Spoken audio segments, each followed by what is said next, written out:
जल्द ही उत्तर प्रदेश की 60 नदियों का कायाकल्प होगा।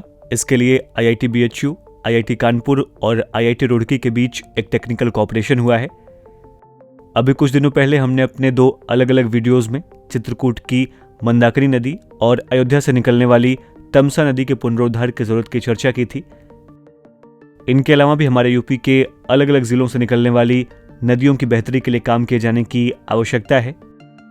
इनमें बहराइच और गोंडा जिले में बहने वाली टेढ़ी नदी, गोंडा और बस्ती में बहने वाली मनोरमा नदी, प्रयागराज, भदोही और वाराणसी में बहने वाली वरुणा नदी, फतेहपुर, कौशाम्बी और प्रयागराज में बहने वाली ससुर खदेरी नदी, पीलीभीत, सीतापुर, लखनऊ, सुल्तानपुर और जौनपुर में बहने वाली गोमती नदी, बदायूं और बरेली की अरिल नदी, भदोही में बहने वाली मोरवा नदी, मिर्जापुर की कर्णावती नदी, बिजनौर, अमरोहा और मुरादाबाद की बाण नदी, संभल की सोत नदी, बुलंदशहर, काशगंज और कन्नौज की काली पूर्वी नदी, एटा की ईशन नदी, काशगंज की बूढ़ी गंगा, औरैया, कन्नौज, कानपुर नगर, कानपुर देहात और फतेहपुर में बहने वाली पांडू नदी और इन सब के अलावा हरदोई, उन्नाव, रायबरेली, लखनऊ, जौनपुर और प्रतापगढ़ में बहने वाली सई नदी के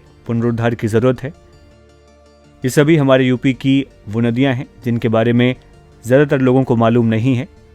आपकी जानकारी के लिए बता दें कि उत्तर प्रदेश में उद्गम स्थल के आधार पर यूपी की नदियों को 3 प्रकार में बांटा गया है। इनमें पहले प्रकार में हिमालय से निकलने वाली नदियां जैसे कि गंगा, यमुना, रामगंगा, काली गंडक और सरयू नदी। दूसरे प्रकार की नदियों में प्रदेश के मैदानी क्षेत्र में स्थित झीलों और दलदलों से निकलने वाली नदियां, इनमें गोमती, वरुणा, पांडो और ईशन नदी।